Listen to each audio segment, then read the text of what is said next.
Bonjour tout le monde! Happy Wednesday!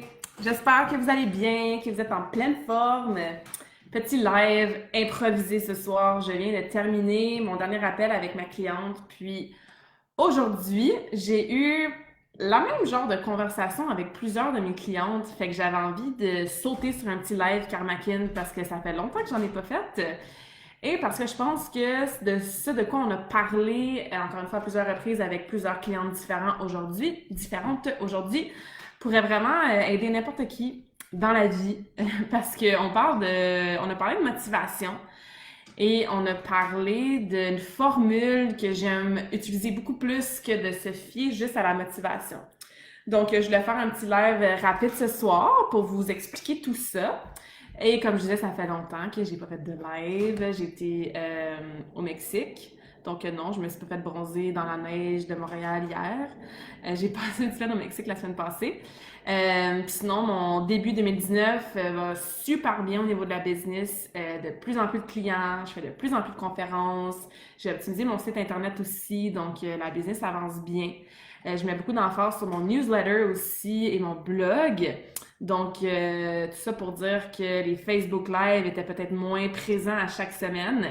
Mais comme vous savez, ça me fait toujours plaisir de vous parler. Donc, je me suis dit, pourquoi pas recommencer à faire des Facebook Live un petit peu plus régulièrement. Et comme j'étais super inspirée par mes conversations avec mes nombreuses clientes aujourd'hui, ben le sujet était super facile à trouver. Donc voilà, salut Jean-Christophe, fidèle au rendez-vous, j'espère que tu vas bien, que tu es en pleine forme. Alors, pourquoi la motivation, ça sert à rien? Puis ce que je veux dire par là, faut pas le prendre au pile poil super figuré littéraire, dans le sens que oui, la motivation, ça peut aider absolument, mais le problème est là quand on se fie seulement sur la motivation pour entrer en action, pour aller s'entraîner, pour préparer nos repas le dimanche pour avoir des repas santé durant la semaine, pour faire notre méditation à chaque matin, pour sortir dehors à l'heure du midi. Bref, si on se fie seulement sur notre motivation pour prendre l'action de faire le comportement, l'activité physique, peu importe, par rapport à nos habitudes de vie quotidiennes, pour s'aider à atteindre nos objectifs, pour s'aider à optimiser nos habitudes de santé, c'est là qu'on se dirige tout droit vers le fail. Et pourquoi? Parce que la motivation, ça ne dure pas. Il y a personne qui est motivé dans la vie 24/7, 100% du temps, 7 jours sur 7, 365 jours par année. Même moi qui vis de sport et d'activité physique depuis que j'ai comme 4 ans, ça m'arrive, surtout ces temps-ci, de pas être motivée à aller au gym et m'entraîner. Donc, si je me fie tout simplement à la motivation, que je vais me réveiller le matin et que je vais être motivée à chaque fois de aller au gym, puis souffrir, puis lever des poids, puis travailler fort, ben, je veux dire, je m'entraînerai pas souvent. Hein? Donc, c'est là que, oui, je parle évidemment, moi, beaucoup des habitudes de vie, des habitudes de santé, parce que c'est dans mon domaine, mais vous pouvez mettre tout ce que je vous dis ce soir dans plein d'autres sphères dans votre vie, par rapport à votre famille, vos relations, votre profession, si vous êtes entrepreneur, votre business. La petite formule que je vais vous expliquer, vous présenter, qui va vraiment shifter votre mindset et vous aider à ne pas seulement vous fier sur la motivation, mais va vous fier sur autre chose, va vraiment vous aider à rentrer en action et à être constant dans ces changements-là, dans ces actions-là que vous voulez faire au quotidien pour vous aider à atteindre vos objectifs, quels qu'ils soient, professionnels, personnels, par rapport à votre santé, votre entreprise et tout ça. Donc, comme je disais, on ne peut pas se fier à la motivation parce que ça ne dure pas. Vous allez écouter mon Facebook Live, vous allez être motivé après, ok cool, je vais commencer à mieux manger. Je leur dis à mes clients, là, vous venez de me parler, on vient d'avoir un appel de coaching, fait que c'est sûr que vous allez être motivé, là, je viens de parler au coach, qui est cool, à partir de demain, je recommence à avoir mes bonnes habitudes. Des fois, on va voir un post sur Instagram, on va voir une vidéo sur Facebook qui va vraiment nous motiver à faire un changement durable ou à rentrer dans une nouvelle action, mais sur le coup, ça nous motive, c'est sûr. Sauf que le lendemain, quand ton cadran il sonne parce que tu étais supposé te réveiller plus tôt pour t'habiller, aller au gym, faire ta routine d'entraînement, ou le dimanche quand tu es supposé aller à l'épicerie puis acheter toutes des bonnes choses, ou à l'heure du lunch à midi quand tout le monde commande du McDo au travers puis toi tu veux aller dehors prendre ta marche, où la motivation dans ces temps-là est un petit peu plus dure à aller chercher. Et malheureusement, on n'est pas toujours accès à notre coach 24 heures sur 24 ou à des vidéos motivantes tout le temps qu'on est en train de regarder pour nourrir cette motivation-là. Donc, comme elle ne dure pas et qu'elle n'est pas constante 24 heures sur 24, on ne peut pas se fier qu'à ça. Parce qu'on va l'attendre longtemps et on ne sera pas toujours mis en action qui, jour après jour, va nous amener plus près de nos objectifs. Donc ça, c'est un petit peu pourquoi on ne peut pas malheureusement se fier seulement à la motivation. Alors, qu'est-ce qu'il faut faire à la place? Comme je vous dis, on se fait motiver, ok, ouais, mais je suis pas motivée à m'entraîner, à bien manger, j'ai perdu mes bonnes habitudes, je suis pas motivée, encore une fois, à aller marcher dehors, je suis pas motivée à blablabla.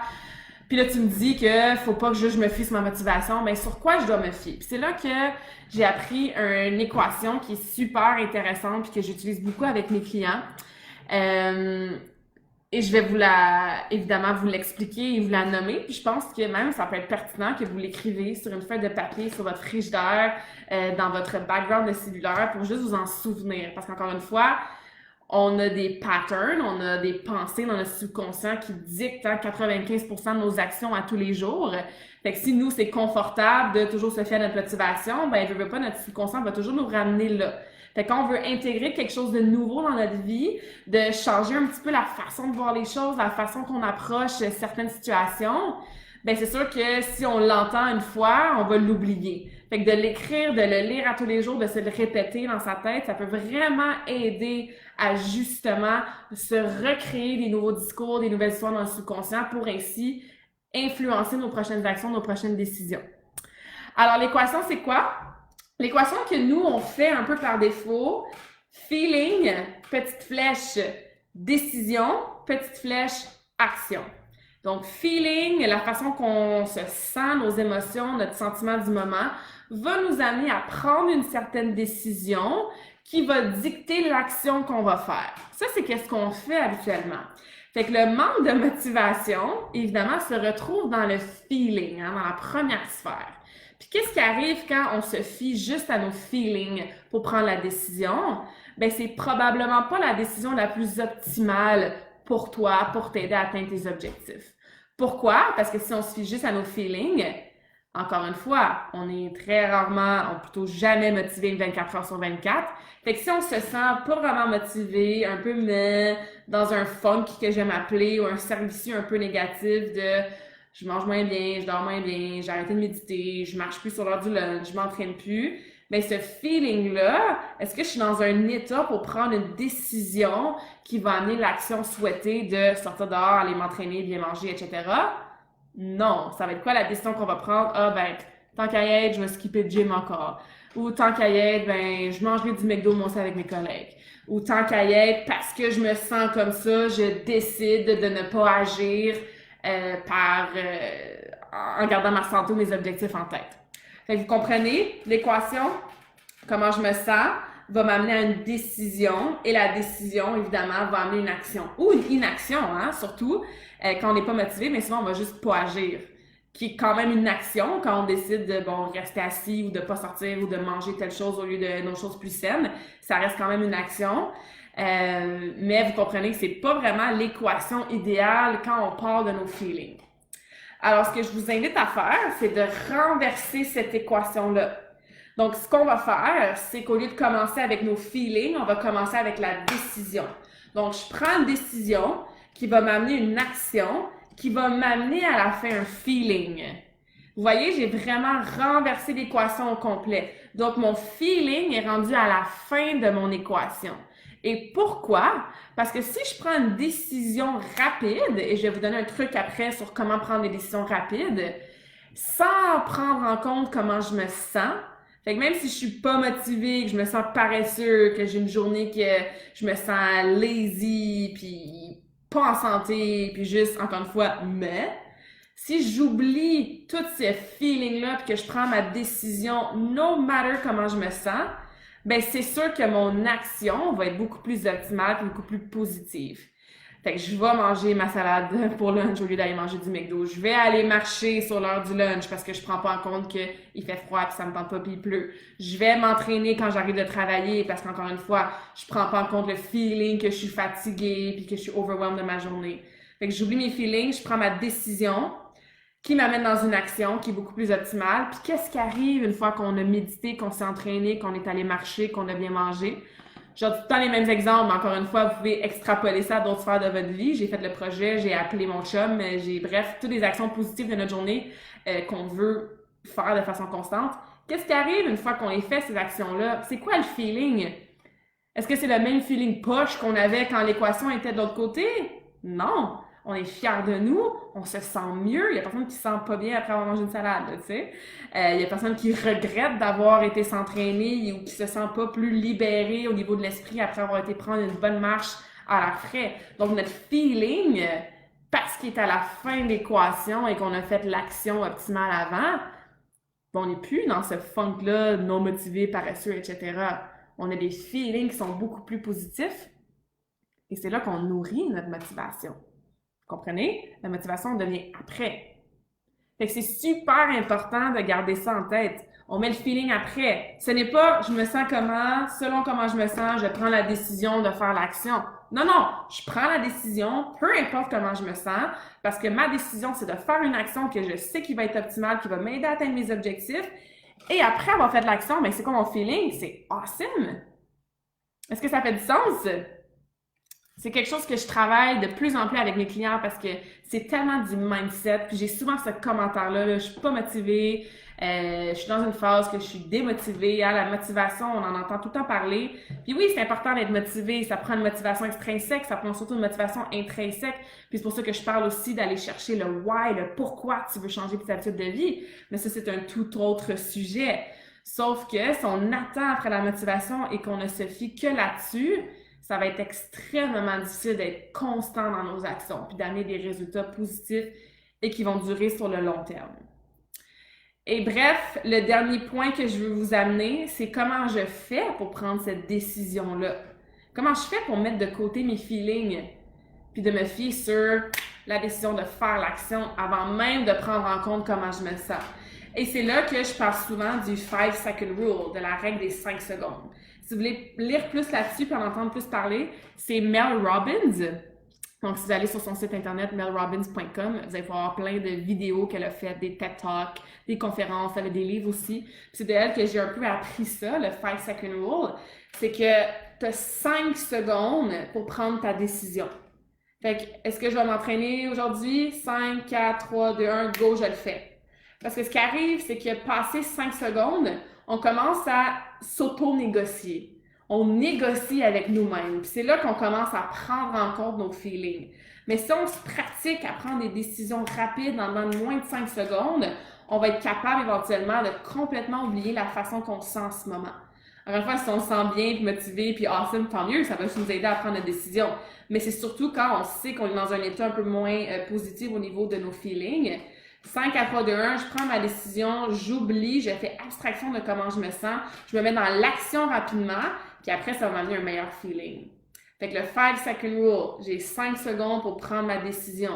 Je suis couchée dans mon lit, mon cadran sonne, 5, 4, 3, 2, 1, let's go, je me lève. J'ai envie de snoozer, j'ai envie de rester couchée, j'ai envie d'être paresseuse, sauf que si je me mets à me dire ça puis à m'auto-négocier, reste donc 5 minutes de plus dans le lit. T'entraîner, c'est peut-être pas si important ce matin. Prends le temps de déjeuner, bof, tu prendras un petit croissant au bureau. Vous voyez, je m'auto-convainc, je m'auto-négocie. Fait que je retourne dans le feeling qui va amener une décision, qui va amener une action qui est pas optimale pour mes buts. Fait que c'est pour ça que 5, 4, 3, 2, 1, je prends ma décision. Je le sais c'est quoi la meilleure décision.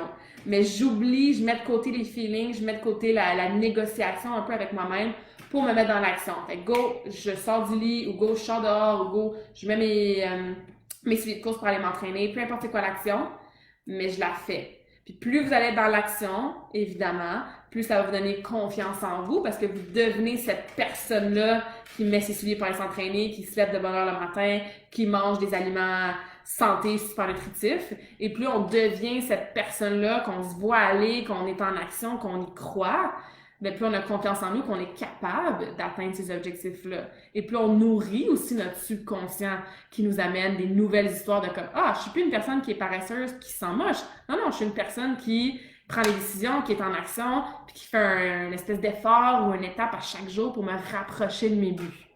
OK? Donc, super live de psychologie mindset dans ce mercredi soir.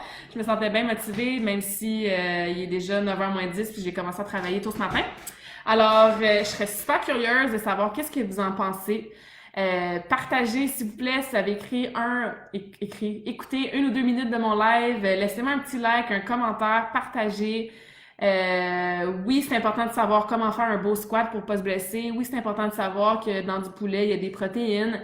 Mais au-delà de ça, ça part tout du mindset. C'est tout dans votre tête. Le changement d'habitude de vie, le personal growth, la croissance personnelle que vous voulez atteindre à tous les jours, de changer des comportements qui sont là depuis longtemps, d'amener des bénéfices sur le long terme, c'est tout dans le mindset. Parce qu'on sait tout quoi manger, on sait tout quoi faire comme entraînement, du moins en général.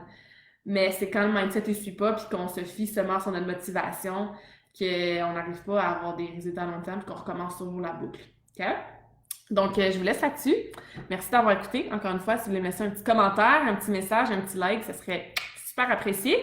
Si vous avez des questions sur quoi que ce soit, laissez-moi savoir. Comme je vous dis, moi, j'aide les gens à utiliser leurs habitudes de vie, leurs habitudes de santé, parce que nous sommes nos habitudes. Tout ce qu'on fait chaque jour va dicter vraiment la qualité de nos vies, la qualité de notre santé, comment on va se sentir, how we're gonna look, how we're gonna feel.